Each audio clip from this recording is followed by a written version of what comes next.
The story introduces an enthusiastic CEO, Mr. John, who decides to disguise himself as a new employee in order to conduct a real-life survey at his restaurant. After years of working from a high-level office, John wants to gain a deeper understanding of the daily challenges his employees face. This is why he decides to take on a role from the ground level, where every action and small decision can impact the entire operation of the restaurant. As he walks into the restaurant in the role of a new employee, no one knows that their actual boss is standing right in front of them, dressed in simple attire and wearing sneakers. The atmosphere becomes lively with chatter and the rhythm of employees serving customers. In the first few minutes, John notices a waitress named Emma. She seems quite tired and distracted, frequently looking out the door as if she's waiting for someone or expecting something to happen. Emma's eyes seem distant, lacking the energy they once had. John's curiosity grows as he notices this pattern repeating throughout the shift. When a quiet moment falls during the shift, John decides to approach Emma to check on her. He gently asks, "Is everything okay, Emma? You seem a little tense today." Her simple question causes Emma to break down in tears, which makes the atmosphere in the restaurant suddenly tense. Her colleagues quickly rush over to comfort her, leaving John feeling like an unintended center of an uncomfortable situation. John feels confused and bewildered. He only wanted to know if she was okay, but Emma's reaction leaves him feeling uneasy. The eyes of those around him seem to focus on him, making him feel like the one who caused trouble for her. However, Emma is immediately escorted by two colleagues to a rest area. John, standing there, is left reflecting on what might really be going on with her. Something is definitely wrong with Emma, and that is why John is determined to look deeper into the situation. After the unexpected incident with Emma, John's curiosity is further piqued. He can't stop thinking about the young woman who revealed her distress right in front of him. Though filled with worry, John continues his duties as a new employee, trying to fit in with his colleagues and get acquainted with the restaurant's operations. However, his mind remains preoccupied with images of Emma and her strange condition. The next morning, when John arrives for work, he looks for a way to learn more about Emma.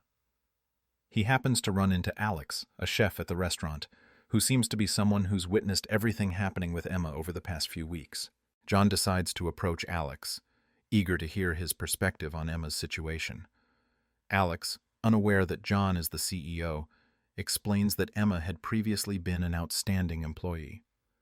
During her first few months, she was always enthusiastic, energetic, and brought a positive atmosphere to the restaurant.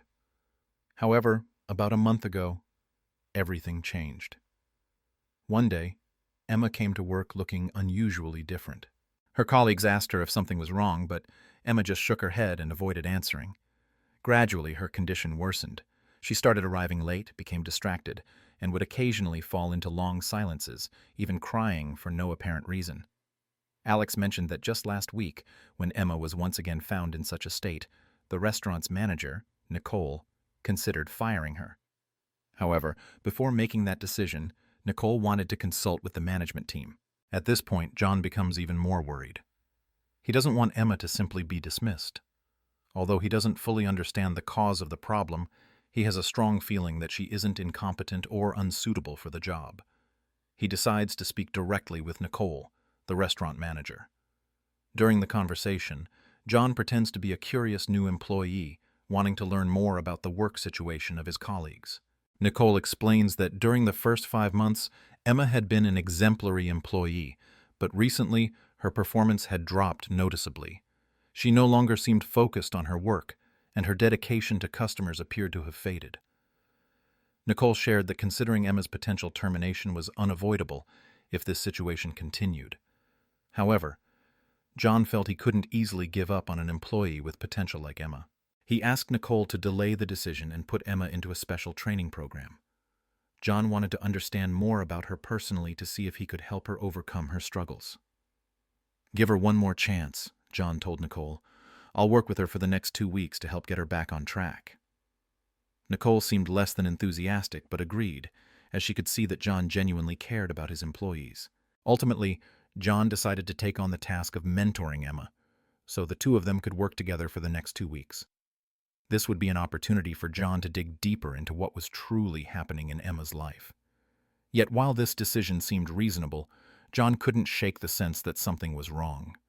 He felt that there was an underlying issue, and he was determined to uncover the cause behind Emma's complete transformation in such a short period. The following workday, John and Emma begin their work together, and it's a challenging start. As a CEO, stepping into the role of a regular employee is truly a test. However, John knows this is a valuable opportunity not only to learn, but also to understand Emma better and uncover the reasons behind her concerning changes. The excitement and curiosity that drive him cannot be ignored, and while he tries to remain calm on the outside, his mind constantly returns to Emma's story. From the moment he enters the restaurant, John notices Emma. She is no longer the energetic and cheerful person she once was. Although she still manages to get the work done, John can sense the exhaustion and lack of focus in her every move. Throughout a busy morning full of tasks, Emma quietly guides him through the processes and duties, from setting up tables to serving customers.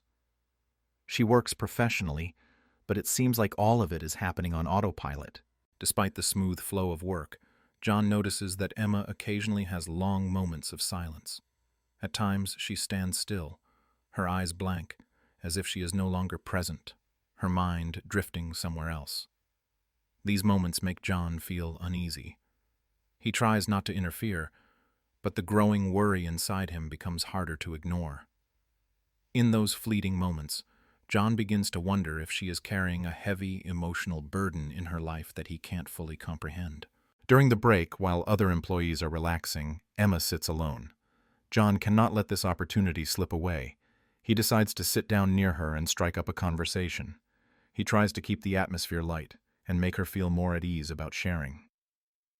"How's work today, Emma?" John gently asks, hoping to open up a conversation. Emma looks back at John, a reluctant smile appearing on her face. But what John feels behind that smile is the exhaustion in her eyes. She responds quietly, not fully relaxing. "Yeah, everything's fine." Her answer leaves John feeling uncertain. He continues to observe and try to assist her, but every time she shows strange behaviors or unusual reactions, his concern deepens. From her long moments of stillness to the times when she seems flustered while interacting with customers, it's clear that Emma is no longer herself. As the two work together in the following week, Emma maintains her calm exterior and continues to push through her tasks, but there are times when her patience starts to wear thin.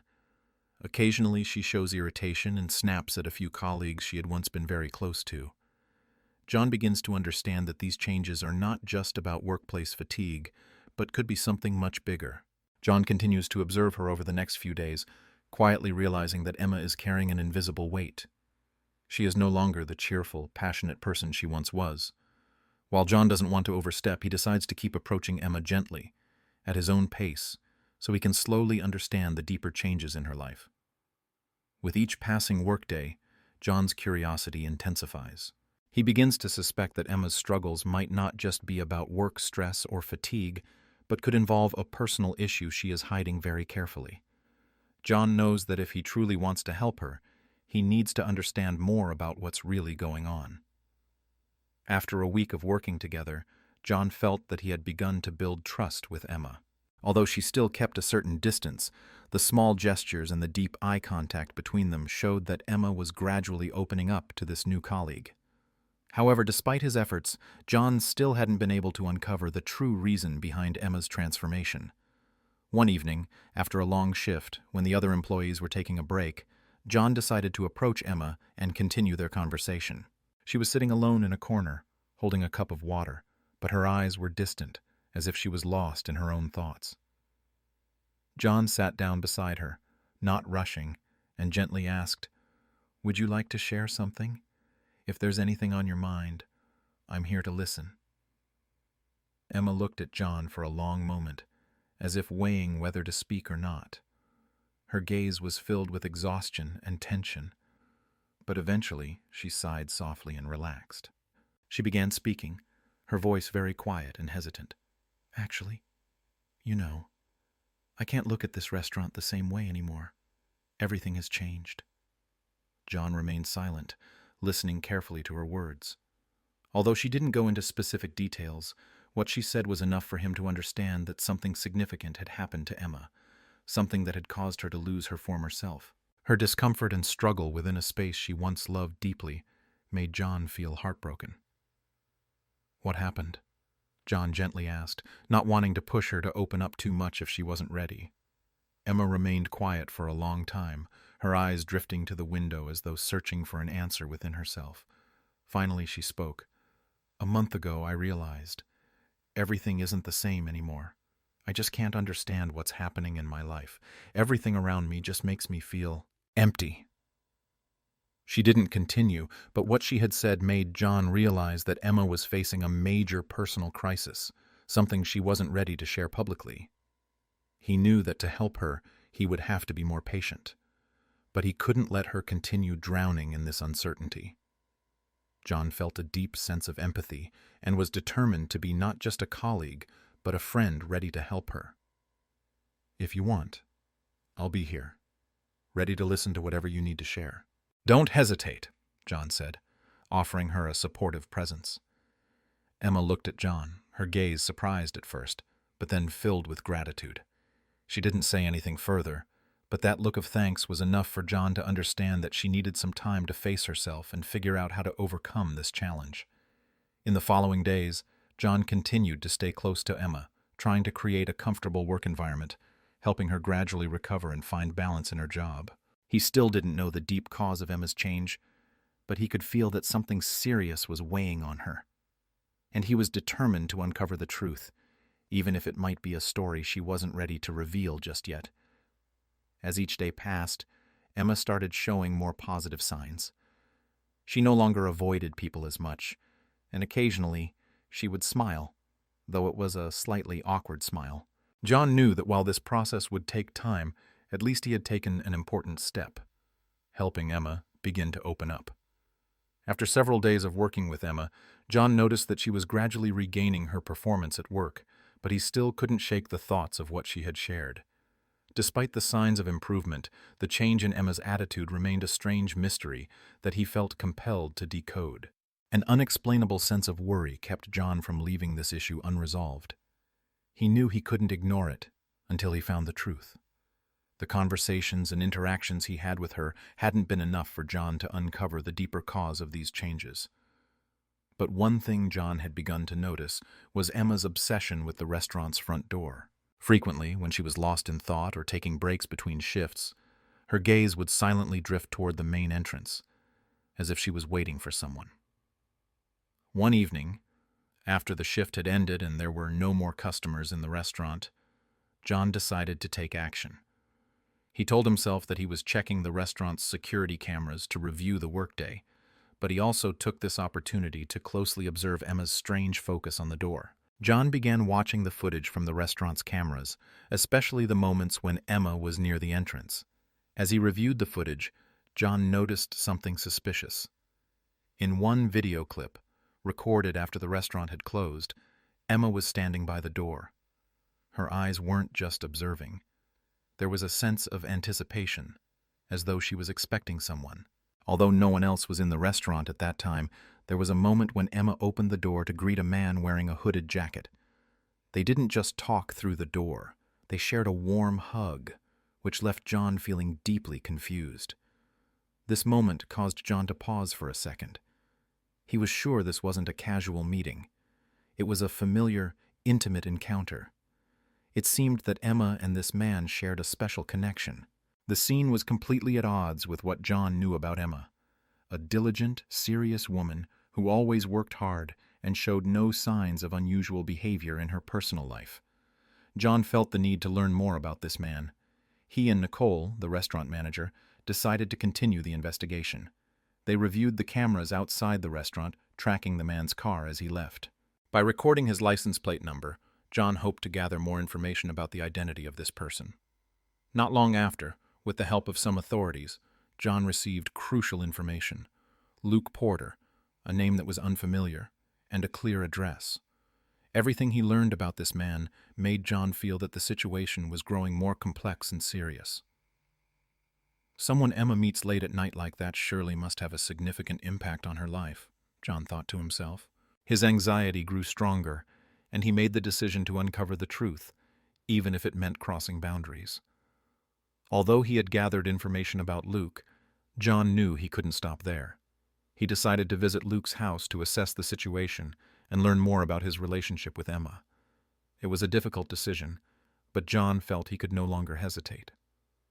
His worry for Emma had become a responsibility he couldn't avoid.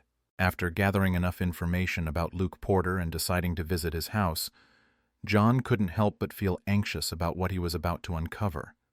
Even though he had learned many important details about this man, he still couldn't stop wondering about the extent of the relationship's impact on Emma. With a mind full of worries, John drove to the address he had received from the authorities, unaware that this encounter would change everything between him and Emma. When he arrived, John noticed that Luke's house was quite empty. A strange feeling overwhelmed him. There was no one in the yard, and the house seemed like it hadn't been lived in for a long time. This only made John feel more uneasy. He stood outside for a while, trying to figure out what to do next. Just then, he saw Emma, someone he never imagined meeting here. She was standing in the garden of the house, tending to the lush green plants. The sight was completely different from the Emma he knew at work. She was no longer the tense, exhausted woman. In the soft light of the afternoon, she stood there as if searching for some peace. John stood silently for a moment, not knowing what to say when Emma suddenly noticed him. Her face showed surprise and confusion when she saw John in a place entirely different from his daily work. Emma froze, her face turning pale as she never expected John would find her here, in a place she thought no one would know about. "John, what are you doing here?" she asked, her voice filled with confusion, her eyes betraying her worry. John felt a moment of hesitation, but he knew he had to explain everything clearly. "You don't need to worry about this," he began, trying to keep his tone gentle and understanding. "I just want to make sure you're okay, and I'm here to help if you need it." Emma looked at him for a moment, as if searching for a way to explain herself. Then she sighed, her expression softening as she realized that John had no intention of invading her privacy. Finally, she decided to open up. "You've seen everything, haven't you?" she started, her voice trembling but sincere. "Luke is my boyfriend. He had an accident a month ago." John remained silent, listening as she continued, his eyes never leaving Emma's tired face. "The accident changed everything. Luke was seriously injured, had to stay in the hospital for a long time. I didn't know what to do with everything that happened. I've been worried, scared, and I didn't know who to turn to." Emma lowered her head, her hand gripping a leaf tightly, as if seeking stability in a world that seemed to be falling apart around her. John could feel the pain in every word she spoke. He couldn't help but feel sorrow for Emma. He understood that Emma wasn't just an employee struggling with work. She was facing a deep emotional crisis in her personal life. Financial difficulties, the worry about Luke's condition, and the wounds that couldn't easily be healed were weighing on her. "Emma, I truly understand you," John said gently, his voice filled with empathy. "You don't have to carry this burden alone. I'll help you. I'll do everything I can so you don't have to suffer anymore." Emma looked at him, her eyes beginning to fill with tears. She hadn't imagined that someone like John, whom she had always seen as just a distant colleague, would be able to understand and care for her so much. "Will you really help me?" Emma asked, her voice filled with hope but also uncertainty. "I will support you," John said, his voice firm and resolute. "Financially, emotionally, whatever you need. I'll do everything to help you get through this." A noticeable change occurred in Emma. She no longer kept her guard up, no longer felt alone. She felt comforted and realized that she wasn't the only one struggling in the dark. John wasn't just a CEO, he was truly a friend, someone willing to help her, not just at work but in her personal life as well. This conversation, though brief, opened a door for Emma. She began to believe that finally, she didn't have to suffer alone. John wasn't just a leader. He was someone who could offer her real support, helping her stand up and face the challenges life had thrown her way. After the emotional conversation in Luke's garden, Emma felt a great deal of relief. John had not only listened to her, but also made real commitments to support her during a time when she felt alone and uncertain about what to do next. However, Emma still had some lingering concerns. She wasn't sure whether John would keep his promise. She had grown too accustomed to handling everything on her own, but perhaps now she could begin to see help from others in a different light. From that day on, John was no longer just a colleague to her. He became a source of encouragement, someone who could provide peace of mind and hope. He immediately began taking action to help Emma through this difficult time. He recognized that his support was not only necessary financially but also as the emotional support Emma needed. The next day, when Emma returned to work at the restaurant, John made no attempt to hide his concern. He worked to create a more open and comfortable environment for her. John proactively adjusted her work schedule to make it more flexible so that she could more easily care for Luke during the days he needed help. He even asked Nicole, the restaurant manager, to assist Emma with the most challenging tasks. But the most notable action John took was his decision to provide financial support for Emma. He decided to cover all of Luke's medical expenses. The financial worry that weighed heavily on Emma was one of the biggest sources of her stress, and John realized that by relieving her of that burden, she could focus more on her recovery and improving her work. A week later, when Emma received the information from the restaurant's finance department about John covering all of Luke's expenses, she couldn't contain her emotions. She cried, but this time it wasn't tears of pain. They were tears of gratitude. She couldn't believe that John, who had once been just a distant colleague, could do something so significant for her. He was not only a good leader, but also a person with a big heart and sincere kindness. "Thank you, John. I don't know how to repay you for everything you've done," Emma said, her voice trembling with emotion. "You've helped me so much, not just financially, but emotionally as well. I feel like I can start over." John smiled and gently placed his hand on her shoulder, as if to offer comfort and companionship. "Emma, you don't need to thank me. I just want you to know that you're not alone. We're a team, and I will always support you no matter what." Oh. From that moment on, Emma no longer felt alone in her life. Each day, she came to work with a better mood and a more positive outlook. She not only focused on her work, but also began to find joy again in her personal life. Thanks to John's support, she started to change the way she viewed herself and her life. Emma's story wasn't just one of rescue, but also a lesson in compassion, in the importance of empathy, and the support we can give each other during the toughest times. John, as a CEO, was not simply a manager. He was a responsible leader who always put his employees' well-being and happiness first. As a result, Emma was no longer the anxious and troubled girl. She began to open up more to those around her and shared her story with her family, strengthening her familial bonds. She no longer felt the need to hide her personal issues. Instead, she found support and help from those who cared about her. Through his actions and support, John didn't just change Emma, he also inspired the entire team at the restaurant. He showed them that leadership isn't just about making decisions, but about the ability to understand, share, and help others overcome life's challenges. After a long period of facing personal challenges, Emma began to feel the positive changes in both her work and personal life. With John's unwavering support, she not only regained her confidence, but also found inner peace. Each day at work, Emma greeted the day with a smile, full of energy and joy. She could clearly feel the care from her colleagues, especially from John, someone she never expected would help her during her darkest times. John noticed the change in Emma in every action, every step she took at work. She had returned to being an exemplary employee, working hard and always willing to assist her fellow colleagues. The periods of stress and darkness seemed to fade away, making room for a stronger, more confident Emma, ready to face any challenge. One morning, as Emma was about to leave for the day, she paused in front of John and said, "Thank you. If it weren't for you, I don't know where I'd be. I've realized that sometimes all it takes is one person to believe in you and offer help, and it can change everything." She smiled gently, her eyes full of gratitude.